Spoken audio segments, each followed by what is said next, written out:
Primeiro, boa tarde a todos, um prazer estar com vocês.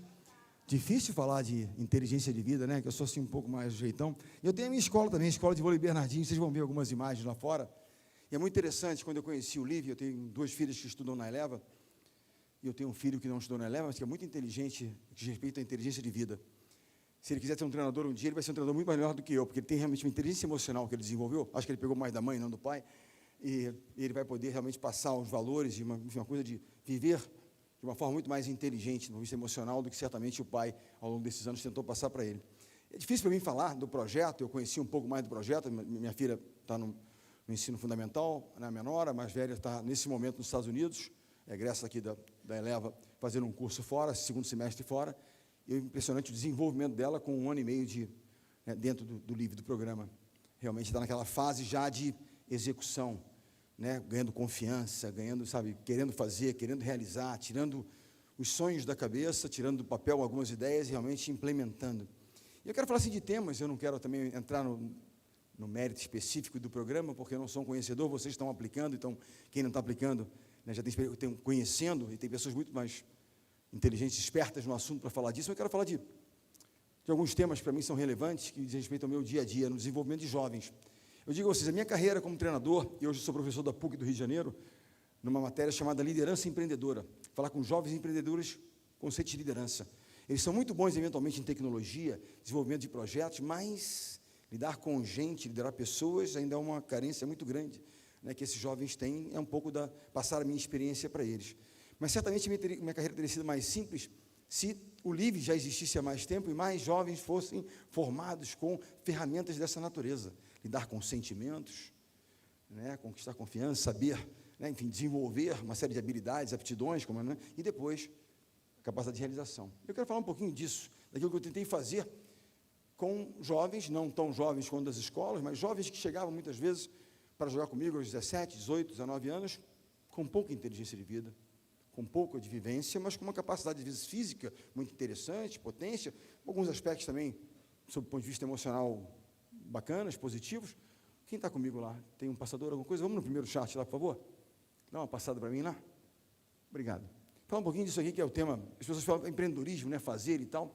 Ele é todo jovem, acredito eu, desde o início, e o esporte é muito interessante, porque o esporte, ele simplesmente, ele ilustra melhor qualquer situação que você queira passar para qualquer jovem. Exemplo, olha, para tudo que você quiser realizar na sua vida, você tem que colocar esforço naquilo. Você tem que se dedicar e tal, para que você possa ter êxito naquilo que você quer fazer. Poxa, eu quero ter êxito na matéria X, eu quero conseguir isso. Ok, para isso você precisa colocar esforço. A resposta no esporte é muito rápida. Por exemplo, um jovem, quando vê alguém realizando lá um determinado movimento, eu quero dar o saque que nem aquele rapaz, aquele cara da seleção dá. Ele vai para a quadra, no treinamento, ele repete. Rapidamente ele consegue ter. Muitas vezes o processo de educação, ele é mais longo. Ele chega a ser frustrante, em certos momentos, quando o jovem não percebe que ele conquistou algumas coisas. Mas a preparação é a base de tudo. Quando meu filho saiu de casa, aos 16 anos, para ir jogar, ele me disse, pai, eu vou empreender na carreira esportiva.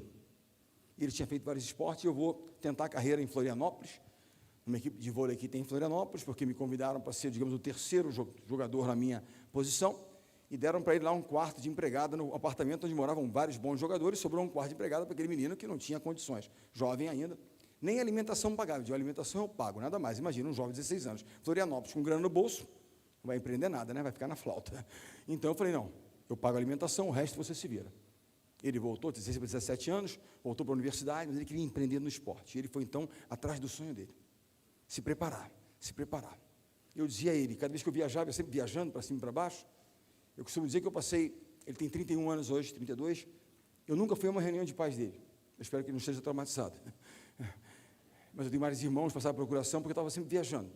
A primeira reunião de pais que eu fui, foi na Escola Eleva, em 2017, quando eu deixei a seleção, eu fui na primeira reunião de pais da minha filha Júlia. Eu quero contar apenas um pouquinho daquilo que eu vivi naquele momento. Primeiro, a reunião foi espetacular.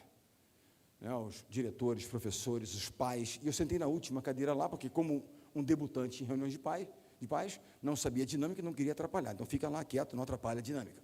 Então, fui ouvindo. Uma coisa me incomodou, quero apenas dividir com vocês, daquilo que me incomodou. Que todos os pais que deram algum tipo de depoimento, elogiavam, falavam, debatiam temas, mas todos eles, sem exceção, falavam em preparar seus filhos e dar a eles condições e ferramentas para eles se sentirem seguros para ir embora. Estudar fora, empreender fora, viver fora. Devem passar por esse tipo de situação, devem sentir isso também. E eu, no final dessa história toda, o Amaral, o diretor, me viu: Bernardinho, você está aí, quer falar alguma coisa? Agradeci a oportunidade de debutar numa reunião de paz, obrigado por me receberem, e gostaria de falar uma coisa a vocês. Vocês hoje aqui, os depoimentos que deram, falaram sobre isso e tal, e vocês estão corroborando, confirmando uma conclusão a que eu já havia chegado, e vocês hoje realmente confirmaram isso. Todos que aqui falaram em mandar seus filhos para fora. Ou seja, nós, como geração de pais, eu mais velho que vocês mais jovens, de crianças menores, falhamos em construir um ambiente propício para que eles pudessem permanecer, investir, empreender, fazer suas carreiras, viver. Nós falhamos em criar isso. E que futuro nós teremos se nós estamos querendo um outro país, né? Que eles vão viver em um outro país e não viver no outro Brasil? Se nós não trouxermos eles para nos ajudar nessa construção, é por eles que nós temos que fazer. Esse é um dos motivos pelos quais, de uma certa maneira, eu me envolvi no processo político, no sentido de ajudar a tentar mudar, né, o sistema que está aí. Mas eu falo sempre isso de preparação. Os jogadores dizem que eu sou obsessivo no tema preparação. Dizem, inclusive, que eu sou viciado em treinamento.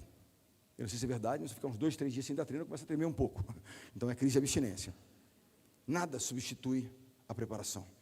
Capacitação, desenvolvimento da sua capacidade de realizar. Os jovens têm que ter clara noção de que, para tudo que eles queiram fazer, existe um pilar sem o qual isso não vai acontecer, por mais dom que eles tenham, que é a capacidade de se preparar para desenvolver as suas capacidades de realizar, por mais dom que ele tenha. Há um filme muito interessante, chamado Miracle on Ice, que fala sobre um time de hockey sobre gelo, que ganha uma competição que era impossível de ganhar dos soviéticos, nos anos 80, uma história real. E há uma cena onde jogadores meio universitários, ainda jovens, jogando contra os grandes soviéticos, medalhistas de ouro, o treinador, um pouco assim, digamos, exigente como eu, ou digamos, pouco paciente como eu, ou digamos, um pouco neurótico como eu. Eu tinha vários apelidos na seleção. O Serginho Escadinha, que é uma das figuras mais interessantes, me chama até hoje de patrão, manda mensagem: patrão, como é que você está e tal. O Giba me chamava de chefe. O Gustavo, aquele ruivão grandão, me chamava de professor. Mas a maior parte do tempo, eles me chamavam de psicopata. Porque essa minha obsessão por uma das coisas mais interessantes, eu dizia assim: eu tenho que convencê-los diariamente, ou quase diariamente, a fazer algo que eles não querem fazer, eventualmente, para chegar onde eles querem chegar. O tema, não vamos falar um pouquinho disso, né, rapidamente, mas eu digo a vocês, eles têm que, primeiro, acreditar nisso, sentir que estão crescendo. Eu digo a vocês, a única fonte de satisfação que eu conheço é a sensação do crescimento. Quando eles desenvolvem uma aptidão qualquer, conquistam alguma coisa, dão um senso de alegria, de felicidade, né? Accomplishment, conquista. Isso gera realmente satisfação. É por aí que a gente tem que ir. Mas preparação. Eu dizia para o meu filho simplesmente isso. Eu viajava muito, ele estava sempre longe, distante. Contato naquela época, 15, 20 anos atrás, era mais difícil. Eu dizia a ele: lembre-se que cada dia que você deixar de se preparar, de se estudar, de se dedicar àquilo que você, né, a sua atividade que você realiza, é um dia a menos que você tem para se aproximar da realização do seu sonho. O projeto Livre, ele deve certamente, né, encampar pais, porque é das, né, relações. No esporte a gente tem muito isso. Os pais querem, no estudo também, né, na educação, muitas vezes realizar os seus sonhos através dos seus filhos. No esporte, então, é muito claro isso, né? Ver lá os pais neuróticos, os filhos realizem. Nós queremos ver os filhos realizados, felizes, fazendo aquilo né? Então, é muito complicada essa situação. Eu digo sempre aos pais isso. O sonho é deles. Deem as ferramentas, propiciem as formas para que eles realizem o sonho deles. Cobrem.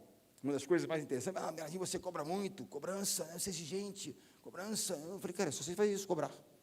Mas eu digo sempre aos jovens isso, né? O que significa cobrar? Você vai cobrar de alguém, em um determinado nível de desempenho, em qualquer área, de alguém que não tem capacidade para isso? Né? Por exemplo, a minha filha, no primeiro ano, ela estava em outra escola, a Eleva, e ela chegou em casa, no primeiro ano que ficou mais sério, estudo mais formal, com notas e tal, terceira, quarta série, enfim, não lembro. E ela chega lá com as notas, o boletim dela, a pior nota ela tinha sido 9. Falei: Júlia, parabéns, 9. Espetáculo. A partir de agora, a linha de corte é 9. Pô, rapaz, não é possível, a vida não é justa e tal. E começou, tal, porque eles acham sempre que a vida não é muito justa, né? Não, filha, não fui eu que dei o parâmetro, foi você. Se eu permitir a você que você se acomode e não desenvolva o seu potencial, em algum momento no futuro você vai cobrar de mim. Mas por que você não cobrou de mim? Se ela demonstrou capacidade, se ela tivesse demonstrado como demonstrou, quando ela veio para a Eleva, que tinham mais demandas diferentes, não, vamos botar uma ajuda para ela, ajudá-la aqui. Mas não exigir, não desenvolver essa capacidade do jovem de reagir a isso e de suportar algum tipo de pressão, é não prepará-lo para a vida. Então, dar a pressão, reconhecer, mas dar a pressão. Eu vou cobrar, mas vou fazer. Lembrem-se disso. Eu dizia sempre isso. Todos nós que viemos do esporte, quisemos em algum momento matar o nosso treinador. Todos nós. Em algum momento, algum treinador a gente quis matar. Eu sempre digo isso. Quem aqui não quis matar um professor? Então, não é ideia, nem sugestão, é apenas reflexão. Mas quem de nós não se lembra daquela pessoa e diz, se não fosse por ele, eu não teria chegado lá. Se não fosse por ela, eu não teria alcançado aquele patamar. Até papai e mãe, às vezes, nós falamos isso. Mas o fato aqui é do papel. Porque é o líder, ao coach, orientador, não cabe fazer aquilo apenas que é conveniente no momento, mas sim aquilo que é certo. E o que é certo, muitas vezes, não é popular, não é agradável, mas é o certo a ser feito. Vamos ao próximo lá? Falar um pouquinho de um tema. É que está aqui o passador, não está? Obrigado, minha assistente. Valeu, está contratado, hein? Motivação. Eu gosto desse tema, mas não tanto. O tema seguinte eu gosto um pouco mais. Mas como motivar os nossos jovens a fazer o que fazem? Eu sempre pergunto isso, o que trouxe o cara para a minha aula lá na faculdade? O que vem jogar no meu time se eu pago menos que os outros times? Há de haver um propósito sempre. Propósito, construir propósito juntos. Qual é a causa? O que move aquelas pessoas? Qual é o seu porquê? Eu digo a vocês, a última geração que eu dirigi, nas Olimpíadas de 2016, do ponto de vista técnico, talvez fosse a geração menos talentosa, mas foi a geração que lutou por uma causa mais do que ninguém. Foi a geração mais resiliente, desenvolver a resiliência nos jovens, de lidar com situações de dificuldade, nós vamos lidar permanentemente com isso, como mantê-los, depois de um percalço qualquer, onde eles não entrem numa espiral de desmotivação e tal. Eu falo sempre isso, aos jovens eu falo sempre isso, perder não é fracassar. Essa é uma das coisas que nós temos que ensinar aos nossos jovens. Eles querem empreender, eles querem realizar, vamos dar possibilidades a eles. Entender que o erro faz parte do processo. Ah, mas você briga muito? Brigo sim, mas eu não brigo quando eles erram. Eu brigo quando eles estão focados, quando eles não cumprem algo que foi pactuado. Mas quando eles erram porque tentaram alguma coisa, ok, desde que aprendam rapidamente e usem aquilo como experiência para não errar de novo, nós temos que aproveitar aquilo. Porque nós rotulamos muito o erro como um fracasso. Errar não é fracassar. Perder, quem praticou esporte nunca perdeu. Só não perdeu quem não jogou. Só não errou quem não tentou fazer. Perder não é fracassar. Desistir é. E eles desistem muito rapidamente. Gerar resiliência significa lidar com essas situações permanentemente. No caso dos esportistas, quando o cara se torna de alto rendimento, ele ainda é escrutinado pela população. A imprensa, nós estamos perdendo na fase inicial das Olimpíadas. E muitas críticas, os jogadores queriam matar os comentaristas. Existe uma classe no esporte que ela é uma classe muito superior, é uma casta, eu diria, parentes próximos de Deus. São chamados comentaristas. É um ser superior. O comentarista nunca erra, porque não faz nada, ele só comenta, então não vai errar, não é verdade? E eles criticavam, nós tivemos 2 derrotas na classificação, criticavam os jogadores. Os jogadores queriam, eu vou contra aquele cara, eu vou matar o cara, os caras são grandes, nós matar, eu fico preocupado, mas enfim. Eu disse assim, se nós vamos parar para tirar a pedra em cada cachorro que latir para a gente, nós não vamos chegar lá. Esqueçam, sigam em frente, porque vocês serão criticados. A única forma de não ser criticado qual é? Não fazendo nada, não dizendo nada e não sendo nada. Isso é Aristóteles, ok? The only way to avoid criticism is doing nothing, saying nothing, being nothing. E nós vamos fazer, nós vamos dizer, e nós seremos. E seremos passíveis de crítica. Então, a vida não parecerá sempre justa. Uma das melhores lições, uma dos maiores treinamentos sobre a questão, que muitas vezes eles se sentem, puxa, injustiçados, puxa vida, tal, mas não dá comigo e tal. Uma das primeiras lições de um cara que, enfim, de um Navy SEAL. Eu tenho, assim, a coisa do Navy SEAL, essas coisas me atraem muito. Confesso a vocês que eu leio muito a respeito para entender como é que os caras se tornam tão fortes naquilo que fazem. E há uma lição, dentro de uma lição de Mark Raven, que foi um ex-comandante do Navy SEALs, que ele fala o seguinte, que quando você está treinando para se tornar um Navy SEAL, é um processo duro demais. Quando esse senhor se alista, tinham 150 jovens, 30 concluem o curso, tão duro que ele é. Muitos desistem no meio do caminho, 120 praticamente. Mas há uma lição, que ele diz o seguinte, todo jovem recruta, todo jovem estudante, ele é testado, ou diariamente, ou mensalmente, você tem provas, você tem testes diversos. No caso deles, tem testes físicos, cognitivos e tal, onde eles têm metas a alcançar. Quando o militar não alcança a meta, ele é punido. Tem as punições. E a punição que ele mais odiava é o que eles chamavam de sugar dance. O que é isso? O militar, como era, ele ia fazer a prova física e tal. E ele dizia que ele tinha convicção de que ele tinha entregue o tempo correto, que a nota dele tinha sido boa. Mas o instrutor dizia, não, você não concluiu a sua prova, você não fez o teste corretamente, seu tempo não foi bom. Ele falou, não é possível, eu tenho certeza que eu fiz. Quando o instrutor dizia, que é o superior, dizia, você não fez, acabou, não fez, não passou, não fez a nota, não bateu a meta. Punição. A punição chamava sugar dance. O que era isso? O centro de treinamento deles fica no litoral, porque eles nadam, fazem provas, eles mergulhavam fardados no mar e voltavam rolando na areia. Quando ele chega na calçada, ele se levanta, não se limpa, não se lava, permanece assim durante todo o dia. Aquela areia vai grudando no corpo, o sal do mar secando, e ele vira um sugar donuts, aquele bolinho com açúcar em cima. Aqui nós diríamos que ele virou um croquete, um empanado, mas não um sugar donuts, mas lá é um sugar donuts. E ele dizia que era a pior punição. Por quê? Não é pelo desconforto físico do açúcar e do sal, é porque todos os seus companheiros sabiam que naquele dia ele era o sugar donuts da vez. Ele havia falhado, e ele tinha convicção de que não havia falhado.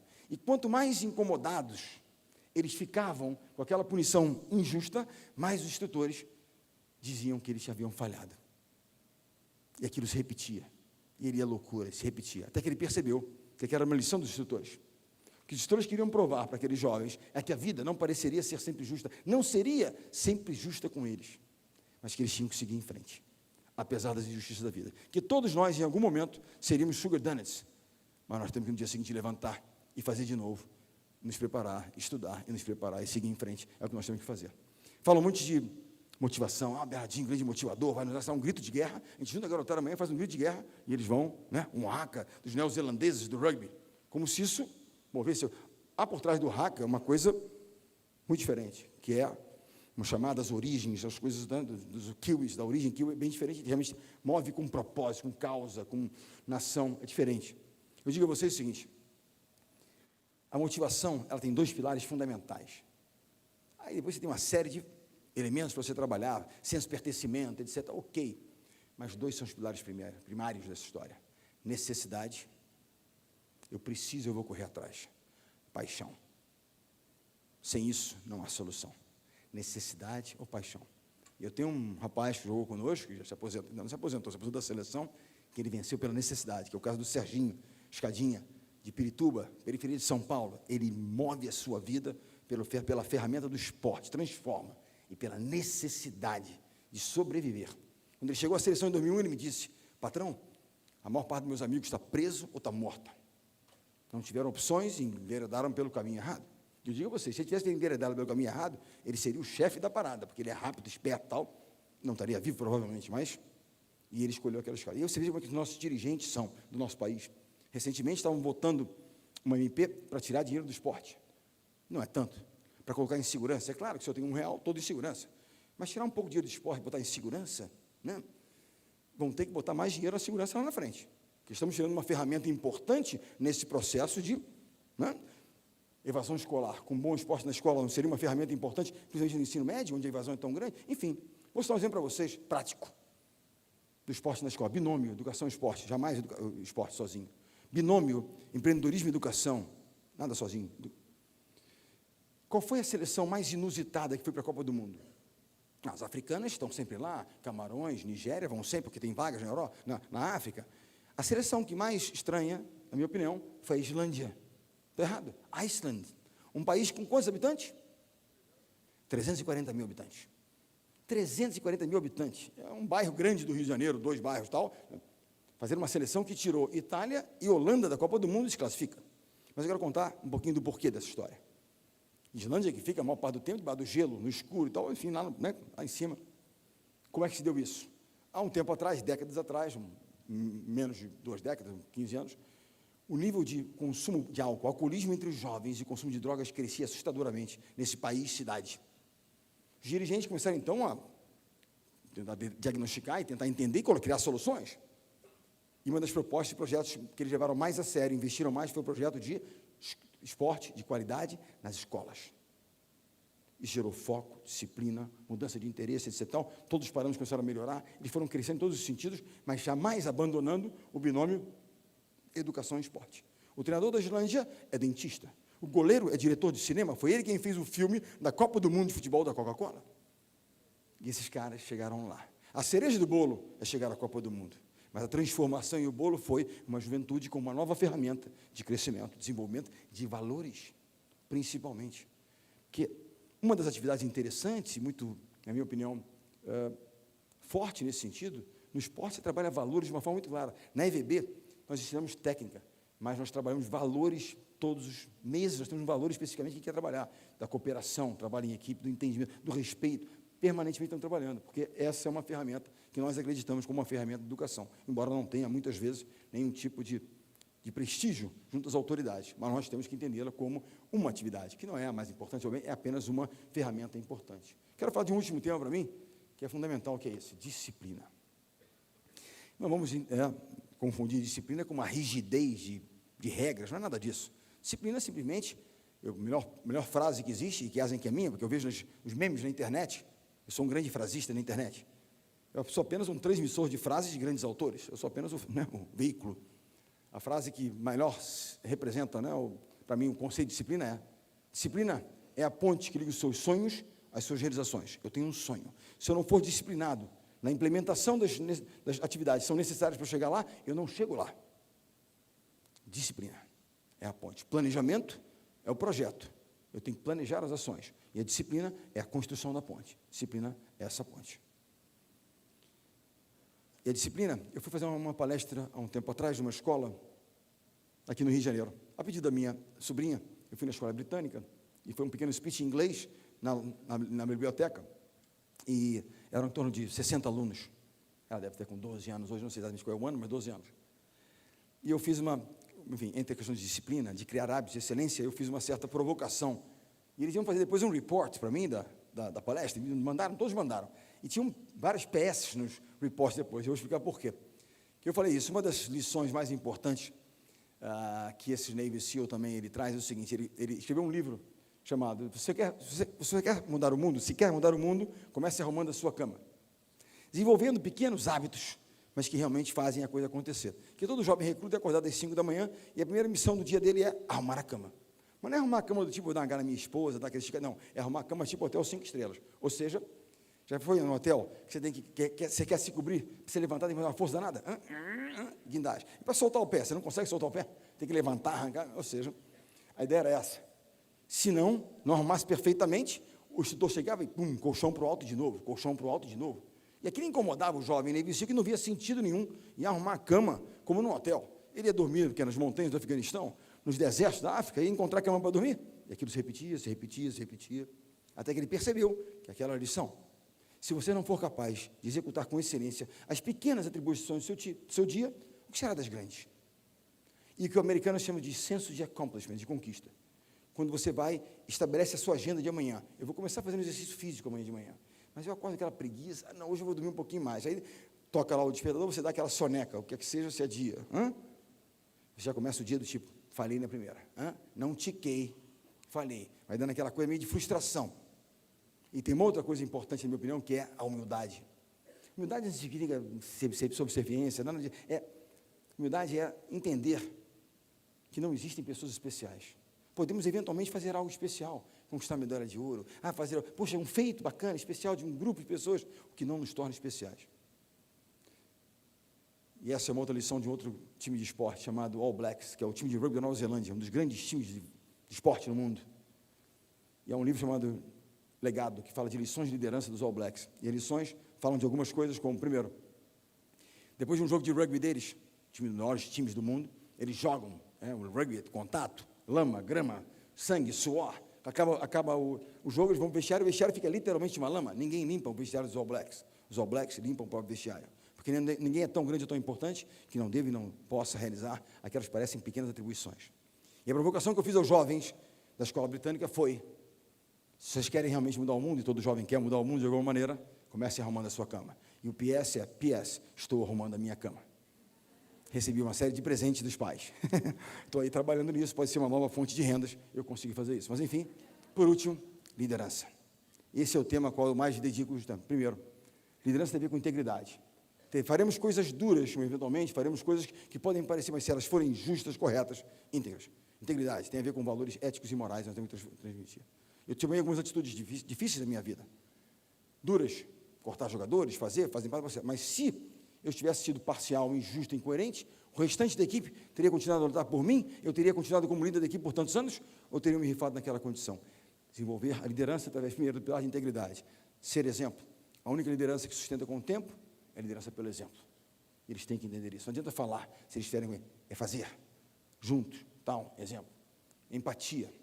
Uma das coisas que quando eu cheguei na faculdade, retomei, né, a vida acadêmica, a dificuldade de comunicação dos jovens, muitas vezes.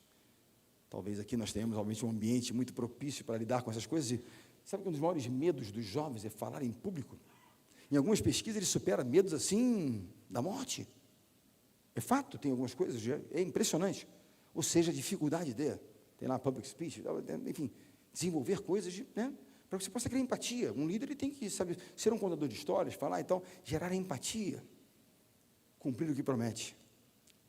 Temos uma ausência de liderança no país incrível, né? Difícil. Mas, fundamentalmente, a liderança, nós temos valores que nós queremos passar e fazer. Às vezes, eventualmente, eles estão lá, né, numa placa, os valores, os princípios tal, da empresa tal. Na família, não, você não vai botar na tua casa lá os valores. Eles são implícitos. Eles estão lá, fazem parte do nosso dia a dia. Filhas mulheres, eu vou negociar, filhas meninas, a que horas que ela vai chegar, com quem que ela vai, eu negocio. Tenho perdido muito, mas tenho negociado. Comprimento da saia, deve estar faltando tecido no mercado, porque os comprimentos são menores, mas enfim. Mas princípios e valores não são negociáveis. O líder é fundamentalmente o guardião de valores. E nós nos tornamos o país das transgressões. Por isso, da ausência de líderes. Eu falei da cobrança já, reconhecimento é um pouco do que eu faço. Sobre esses pilares, liderança, disciplina, motivação das pessoas e preparação. É onde eu preparo os meus jovens para a vida. Não apenas para brilhar no esporte, mas muito além disso, para realmente terem uma condição de vida melhor. Ou seja, se tornando responsáveis pelos seus atos, responsáveis pela sua comunidade, de alguma forma, sendo exemplo. Porque ao se tornarem pessoas públicas, eles têm uma função também de dar um exemplo dos outros jovens. Eles são apenas aspiracionais, por isso, dessa responsabilidade. Que a gente possa usar essa grande ferramenta que é o LIVE, de alguma maneira, o esporte, como uma ferramenta a mais, para a gente possa desenvolver essas aptidões, esses valores, junto aos nossos jovens. Ok?